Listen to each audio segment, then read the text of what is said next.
3 years ago, it was a lovely late autumn day, and I walked to the Chabad shul in Manhattan on 77th and 1st Avenue. I lived on 65th and York Avenue, only 13 blocks, but it was the walk that took so many years. Just 3 years ago, what took me so long to walk those 13 blocks? Well, I went to a Shabbat service, and the rabbi gave me an aliyah. I felt a sense of great happiness. I felt surprised at how at home I was. There was a mechitza, which we, of course, didn't have at the Reform Temple. The men were davening. Instead of speaking the prayers in English, the men were shuckling. Now, I had been to just 2 Orthodox services before in my life. Up to 3 years ago, I had only been to 2 Orthodox services, and they were extremely important. You'll find out why in just a little while. That shul on 77th Street was a long journey from 65th Street. I had gone thousands and thousands of miles away just to take that walk of 13 blocks that would change my life. I'm from Milwaukee originally. My family was an immigrant family from Poland, so our house was filled with Yiddish culture. My parents spoke mostly Yiddish. My grandparents who came over with them, who I knew for just a little while, also spoke not one word of English, but they were not frum at all. Going back a few generations, I guess they were frum, like everybody in the shtetl in Poland. In fact, my great-grandfather was a rabbi of Ger Hasidim. So I converted from Ger to Chabad. My mother lit candles every Friday night, but she just lit candles. There was nothing religious about it at all. She lit candles because her mother lit candles. And I think her mother lit candles because her mother lit candles. We never went to shul. We never, ever went to shul. But mysteriously, I don't know why, on one Yom Kippur, my father decided to go to shul, and I went with him. I was only 6 years old. I heard the cacophonous sound of men davening. I saw the men with taluses over their heads. When I was 6 years old, I wondered why they were hiding. I thought it was some kind of hide-and-go-seek game. I remember the chazan. It was the most beautiful voice I had ever heard in my life. And all of this, when I was just 6 years old, it just seized me in some way. And in those moments, when I was 6 years old, I decided to be a rabbi. Well, of course, I couldn't decide to be a rabbi when I was 6 years old. It was something else a 6-year-old can't decide. I don't know what it was. Maybe one day I'll find out what it was that impelled me to be a rabbi when I was just 6 years old. But sometimes I have a theory that before I came down to this earth, I was in Gan Eden up there, and Hashem whispered to me before I came down. Hashem said, he used my Hebrew name, Simcha Bonim, you are going to be a rabbi when you go down to that other world. Well, I enjoy the Yiddish culture of my family. I enjoy the the Yiddish culture of my old-time Jewish neighborhood of immigrants. But somehow I knew, again mysteriously, that being Jewish was really like what was happening in the shul that I had just been to. It somehow was very clear to me that it wasn't like the life of a Polish shtetl that had been Americanized, and all of the beauty of the shtetl was gone, had been forgotten, or perhaps just faded away. And I couldn't wait to go to Cheder. I was just filled with this enthusiasm. Now, most of the boys in the neighborhood couldn't wait not to go to Cheder. I couldn't wait to go to Cheder. I begged my mother to call and please let me go to Cheder. I was too young. Finally, when I was 8 years old, I went to Cheder, and I remember that first day, the teacher opened the book, and I looked at the book, and I didn't see black letters on white paper. I saw letters that were dancing and singing. I loved Cheder. One of the rabbis yesterday told me that when he went to Cheder, he called it the Talmud torture. But I loved Cheder.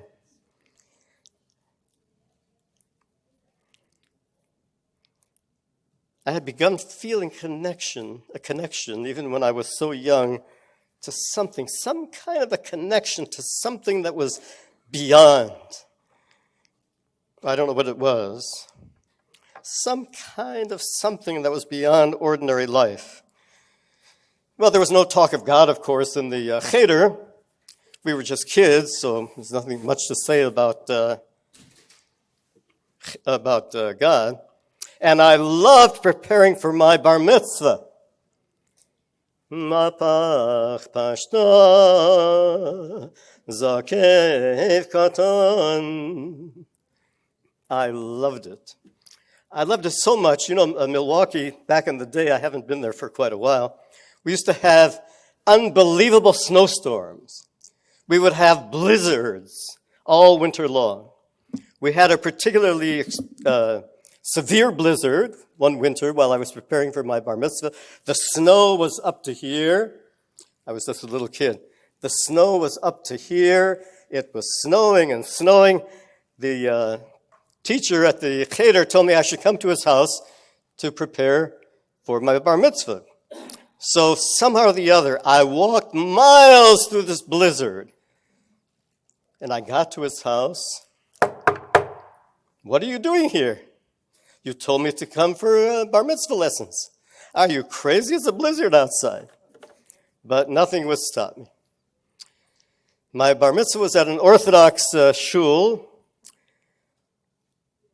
And this was the second time I was ever in an orthodox shul, not to be in one for many, many, many years. Again, I was overwhelmed by some kind of sense of mystery. I love the davening. I love the chazan. And I felt on my bar mitzvah day something elevated. Well, most kids after their bar mitzvah are what I used to call a bar mitzvah blur. They would get out so fast, you couldn't even see them. It was just a blur.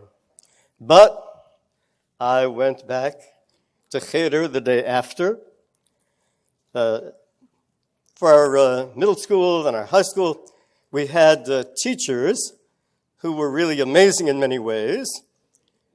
Milwaukee in those days was a great center of socialism. We were the only city that had a socialist mayor for many decades. Our teachers were socialists, probably red diaper babies. And, of course, socialists found God to be an adversary because God was the opiate of the masses. So, of course, they would never, ever talk about God. In my early teenage years, I began to feel a sense of God more and more strongly. I still didn't know what it was, but it was a sense of something that was beyond this world. And I wanted to know more about it, but I felt it very deeply inside myself. I used to walk from my house to high school through a park. And when I was in the park, I saw the trees dancing. I looked down and I saw the flowers were dancing. And I looked to the ground and I saw that the grass was dancing. And it was clear to me that they were dancing in celebration of Hashem. It was a beautiful dance to Hashem. So I started dancing. Along with the trees and the flowers and the grass, I just danced through the park on my way to school. Well, as I'm talking, I'm starting to think that you believe I'm some kind of a saint. Maybe a tzaddik. I'm not. I'll tell you a few things that I did. The Boston Braves came to Milwaukee, and I played hooky from school.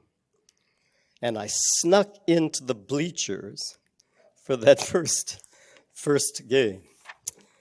And I did a few other things as well, which remained better unspoken. But I was, in those teenage years, a person who was becoming more and more, and again, I don't know why, I was becoming more and more, as Baruch Spinoza called himself, God intoxicated. God intoxicated. So in my adolescence, I was like a lot of kids. I bet 90% of you can identify with this. I had a sense of being very much alone. I was very awkward. I was embarrassed. I was weird. Was I the only teenager who felt that way? I don't think so. Right? And I was a member of some Zionist youth organizations when I was in high school. Young Judea and Habonim, which was a socialist Zionist organization. So I became more and more of a Zionist Jew. My Jewishness was more and more based on Zionism, socialist Zionism at that point. But I still had my secret God. The sense of God was growing stronger and stronger. Well, I graduated from high school and I was ready to go to college. I went to the University of Wisconsin in Madison. Anybody go there by any chance? And of course, guess what I majored in? I majored in Jewish studies, of course. We took courses in Jewish history, in the Bible, Hebrew. But of course, it was a secular university, and so we really didn't talk at all about God, and that feeling was growing stronger and stronger inside me. The Jewish organization in those days was Hillel. There was no Chabad yet on campus. So I took some courses at Hillel, and the main course that I took was a years-long course in German Jewish rational philosophy. That was the predecessor of Reform Judaism, the philosophy and theology of Reform Judaism.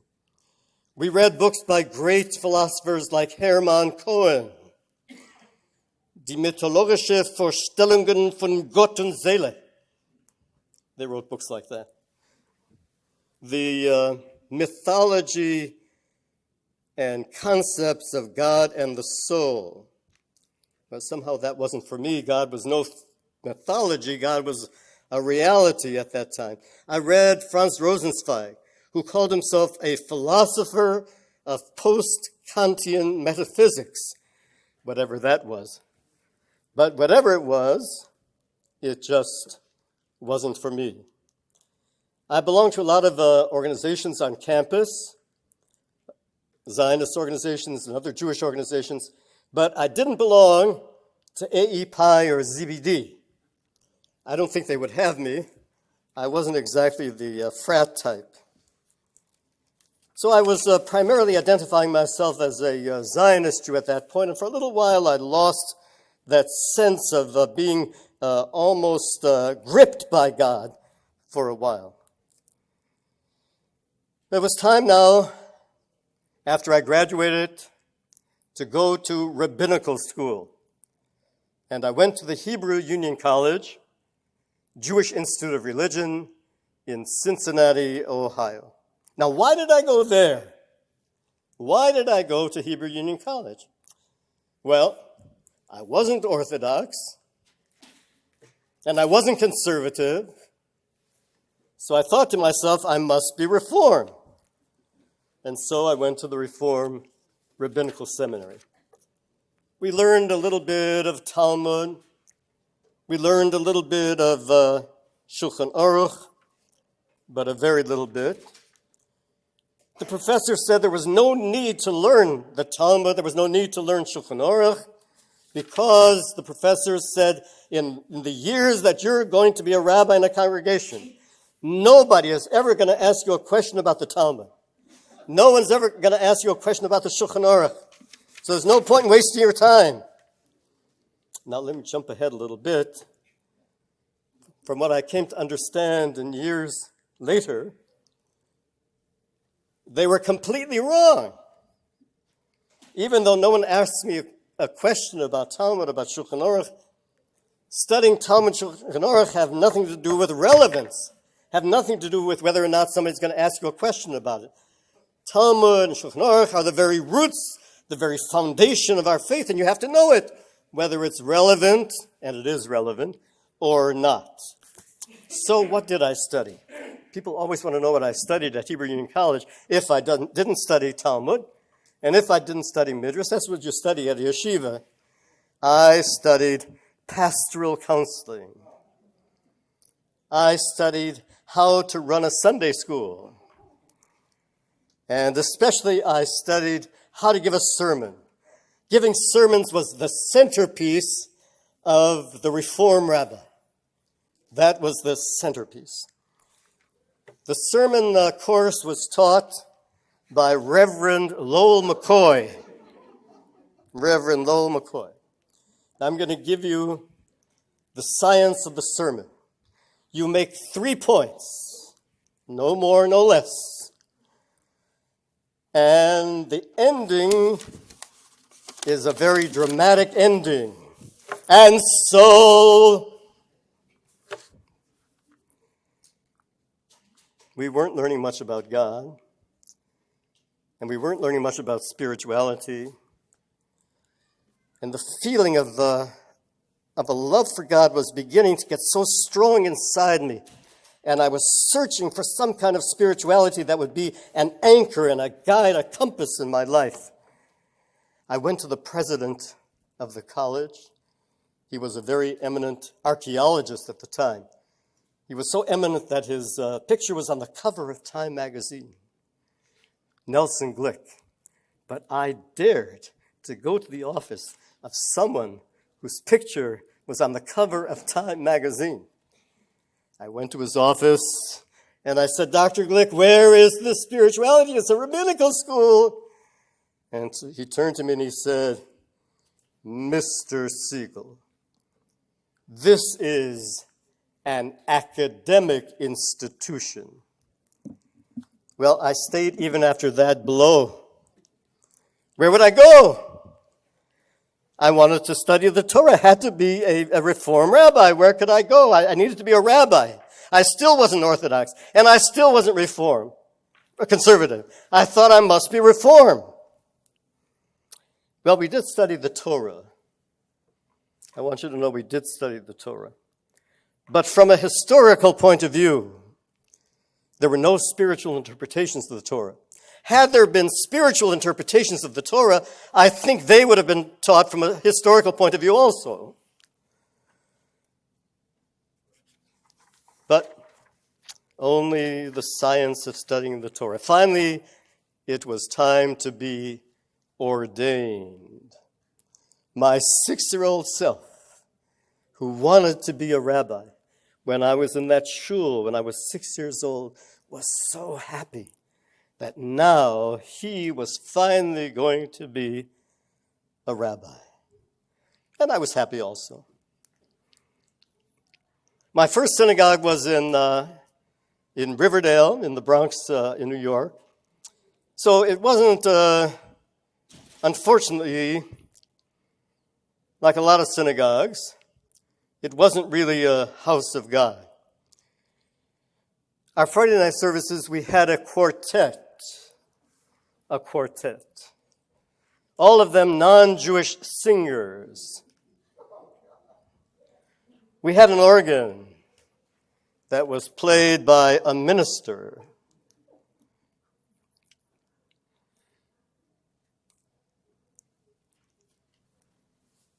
And the sermons were in eloquent English, as were the prayers. There was no davening. We just said the prayers. There was an old Union prayer book that I actually loved very much. This is the way we used to pray. Give us peace, thy most precious gift, O thou eternal source of peace. It wasn't like it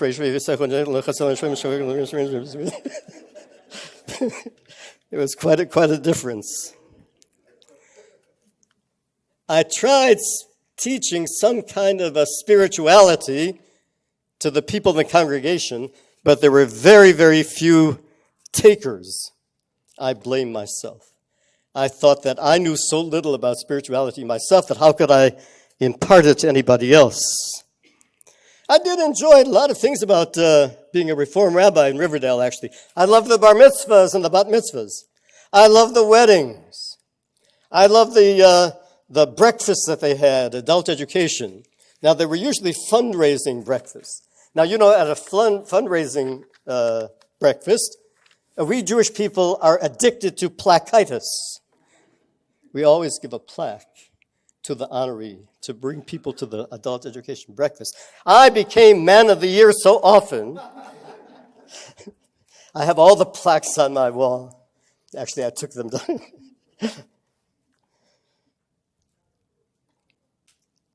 I read many, many books about Reform Judaism. It was very, very interesting in so many ways, but when I came home at night, everything seemed to be somehow or the other beside the point. I couldn't find what I was looking for. I never met anybody who could help me to find what I was looking for. Now you might wonder, why didn't I read orthodox books about Jewish philosophy? Maybe I would have learned something. But as a Reform Rabbi, as a Reform Jew, orthodoxy was antiquated.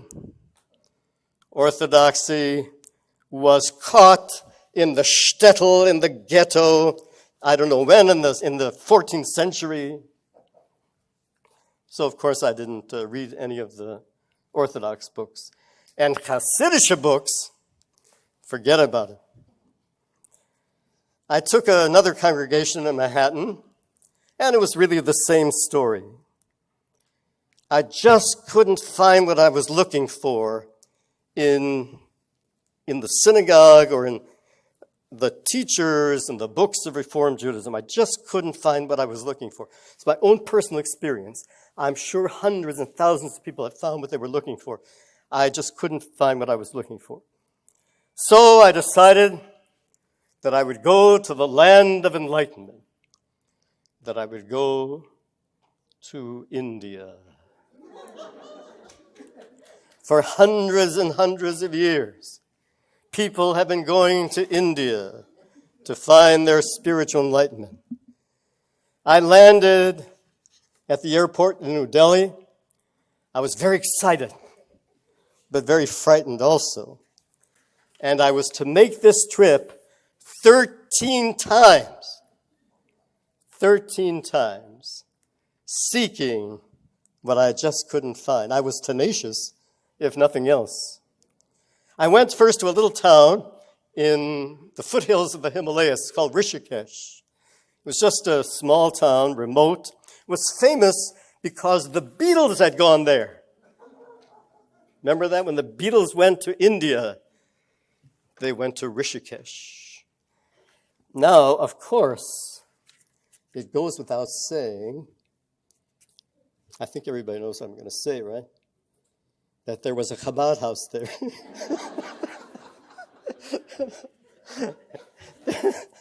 There was a Chabad house there, but I didn't go anywhere near it. First, I began to study Buddhism. I studied in different ashrams. I went to Dharamsala, where the Tibetan Buddhists were living, welcomed into India after the communist revolution. The communists were chasing the Buddhists out of Tibet.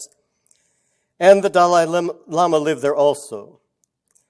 The Dalai Lama was lecturing about Buddhism. He was a very sweet and wonderful teacher. I'm sure you've all seen videos of the Dalai Lama, very, very sweet man. I learned something in the courses. The meditation is really very beautiful. And there are very, very beautiful ethical ideals in Buddhism. Many Jews were attracted to Buddhism, both here and in India. For some reason, I think that if the Jews stopped coming to Buddhism, they would go out of business. I was a Jubu. Other people call me a Buju. But I learned that Buddhism is actually an atheistic religion. There is no belief in God in Buddhism. Buddha is not a god. So I thought to myself, what am I doing here? What happened to me? What overcame me? I'm in love with Hashem. I'm in love with God. And here I am in a Buddhist organization that doesn't believe in God. But I was gone pretty fast. But I thought to myself, somewhere there must be enlightenment in India. And so I turned to Hinduism. I was a Hindu. Now, the ideal in Hinduism is to renounce the world. People are encouraged to become monks. And a monk, of course, is a renunciate. There was another belief in Hinduism that we have 4 stages of life. At the 4th stage of life, the stage of being an elder, you do leave your home and you give up the world that you know and you renounce your life. But that kind of renunciation certainly wasn't for me. Finally, I learned what the core teaching of Buddhism, of Hinduism was, and I realized that wasn't for me. A Jew doesn't renounce life. A Jew doesn't reject life. A Jew embraces life. We love life. And so I was in the midst of a terrible, anguishing, existential crisis.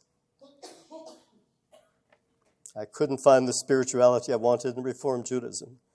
I couldn't find the spirituality I wanted in Buddhism. I couldn't find the spirituality I wanted in Hinduism. There was no enlightenment for me. I despaired.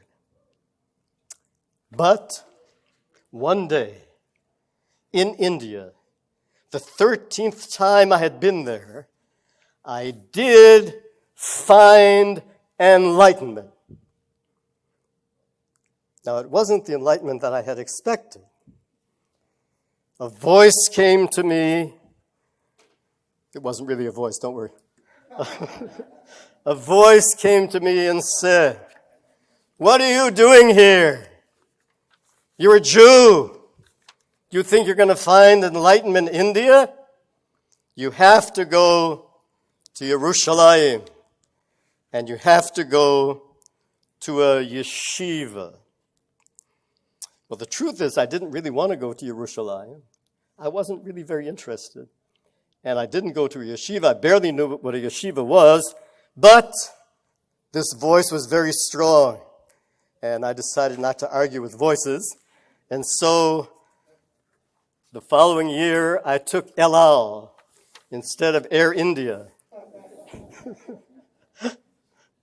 And I went to a little yeshiva.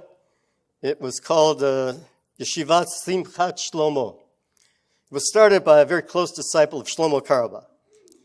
So we did study Talmud. I was only there for about 3 weeks. We studied a little Talmud, and we studied Shulchan Aruch.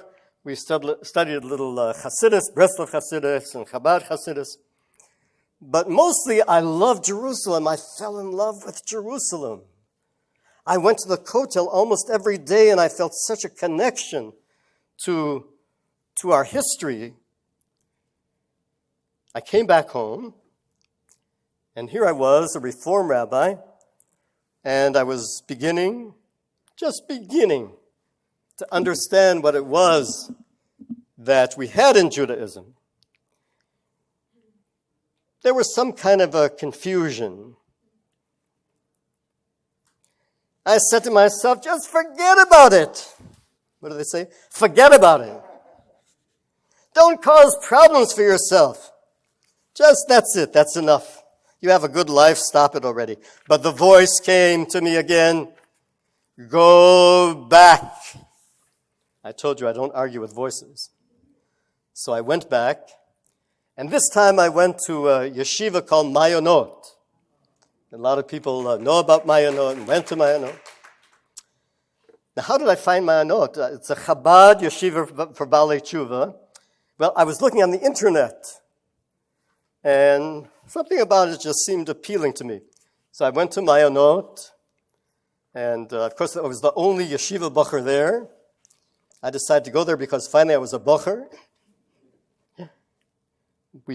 I stayed there actually for 2 months, and I was able to study the traditional texts. I studied Talmud and Shulchan Aruch. We studied the Sichos of the Rebbe. It was a very, very important transformational time for me. Everybody knows the words in the Torah. You shall bind them as a sign upon your hands, and they shall be for frontlets, whatever they are, for frontlets between thine eyes. Does anybody know what a frontlet is? In Reform Judaism, we were taught that these words were to be understood metaphorically. You shall bind them as a sign on your hand. They shall be for frontlets between your eyes. But Mayonot, in the first few days I was there, I put tefillin on, non-metaphorical tefillin, as a sign upon my hand, as frontlets between my eyes. I put on tefillin for the first time in my life. I was in my 70s. I felt bolts of electricity just going through my body. I felt the bolts of electricity in my brain and my arm and my whole body. But I haven't felt like that every time I put on tefillin. That was actually the only time. If I felt like that every time, I'd be fried. I wouldn't even be.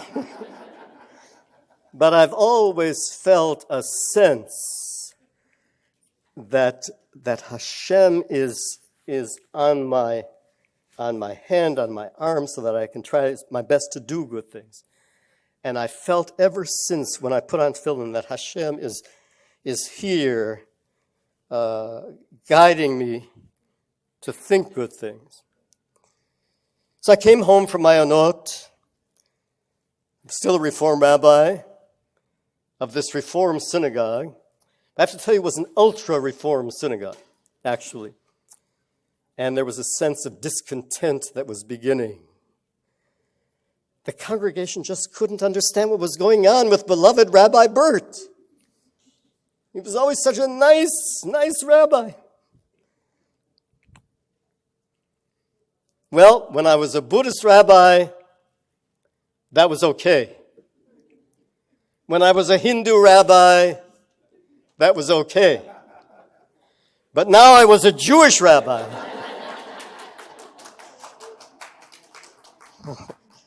And that was a problem. What to do? Where can I go? What to do? I had such a powerful experience at Mayonot. I had begun to absorb something of what Hasidus was like, especially Chabad. So I decided I was going to go to a Chabad shul on 77th Street and 1st Avenue. I was on 65th and York Avenue. Those 12 blocks that took decades and decades and decades to traverse. First, I started going on Shabbos. And then I started going every day. And I put on tefillin every single day. And I have not failed to put on tefillin once every day since then. I finally knew when I put on the tefillin that this spirituality that I was looking for was not some abstraction. It wasn't some metaphor. It wasn't some kind of idea. Jewish spirituality has a concrete reality to it. Jewish spirituality is tefillin and Shabbos and kashrus. That's what Jewish spirituality really is. So I knew that I really couldn't stay at my temple any longer, and I retired. Right after that, I resigned from the Central Conference of American Rabbis, the Association of Reform Rabbis, and I felt I just couldn't stay. I wasn't a Reform Rabbi anymore. I was so in love with Yiddishkeit, and doors and doors and doors were opening before me, doors toward a greater Yiddishkeit all the time. I studied at the Kollel, the advanced young rabbis at the shul, and they were very kind enough to teach me. So I'd learned a lot at the first yeshiva I went to.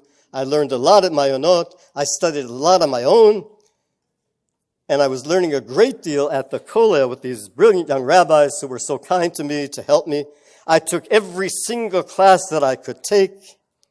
I went to a yeshiva in Brooklyn, in Crown Heights, and I became more and more, little by little, in love with Chabad.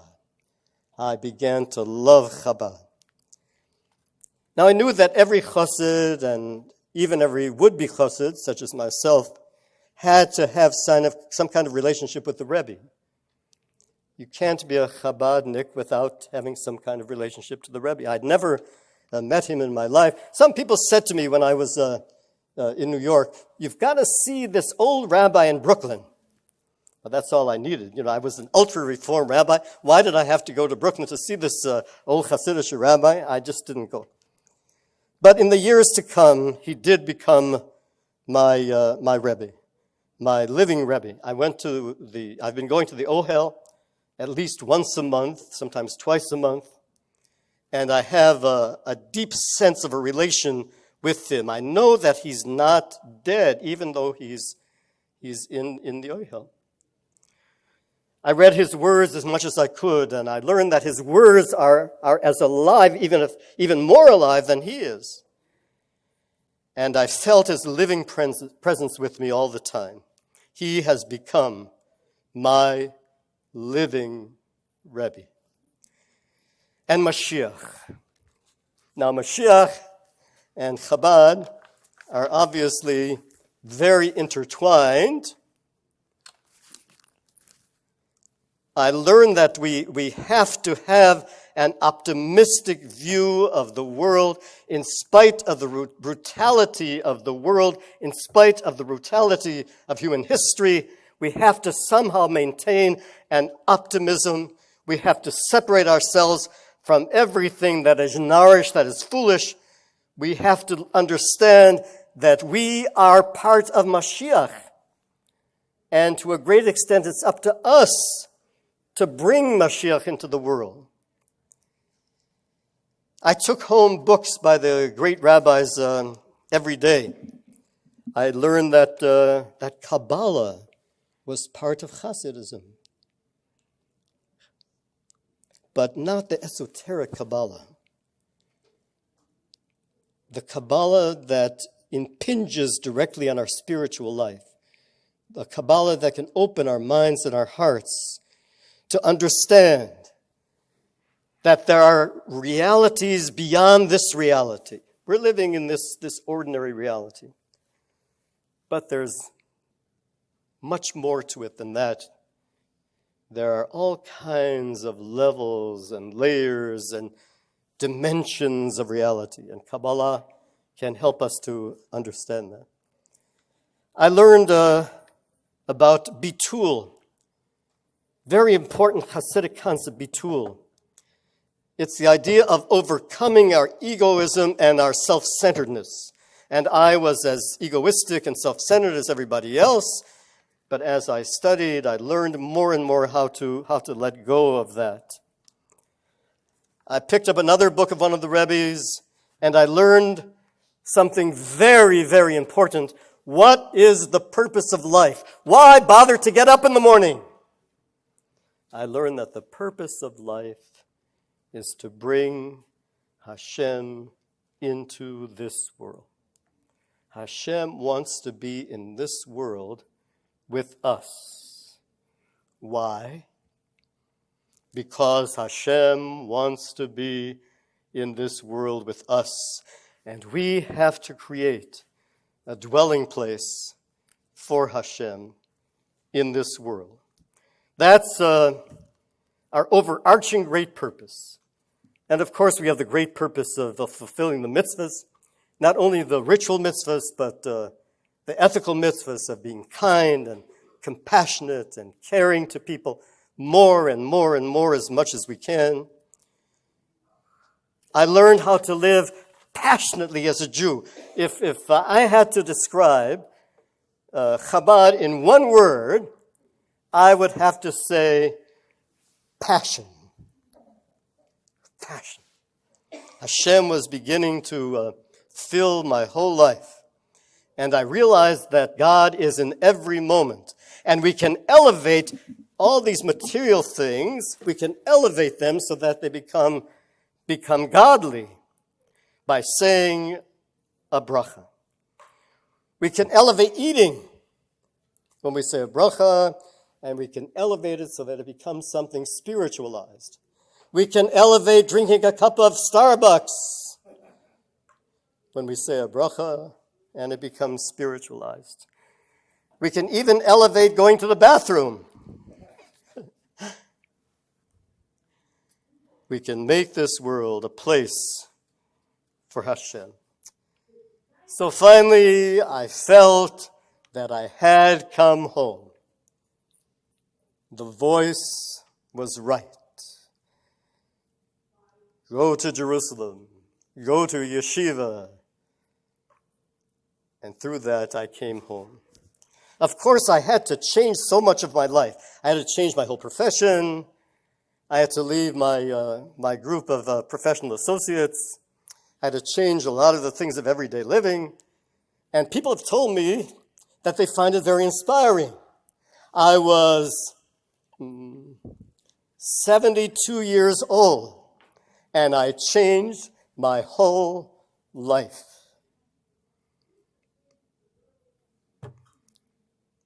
Some people have compared me to Rabbi Akiva. Not that I'm so smart. It's just that he changed his whole life when he was 40 years old. And I think in those days, 40 was about like what 72 is nowadays. So I was very happy to change my whole life, because in Chabad, in the way that I had become a Jew in Chabad, in the way that I found Hashem in Chabad, in the way that I learned to elevate everything and to elevate myself, in the way I learned who I really was. I found out who I really am. Ana avda dekutsha barichu. I am a servant of God. I am not an id. I am a servant of God. Everything I do, I try to do in God's name, in Hashem's name. And so, Hashem has been a source of great blessing to me in so many ways. I'm so grateful. Thank you, Hashem, for bringing me to where I am. Thank you, Hashem, for giving me the opportunity to be here. Thank you, Hashem, for everything. These are the very happiest years of my entire life. If you like that video, hit the subscribe button and notification bell below for hours of the best Jewish content online.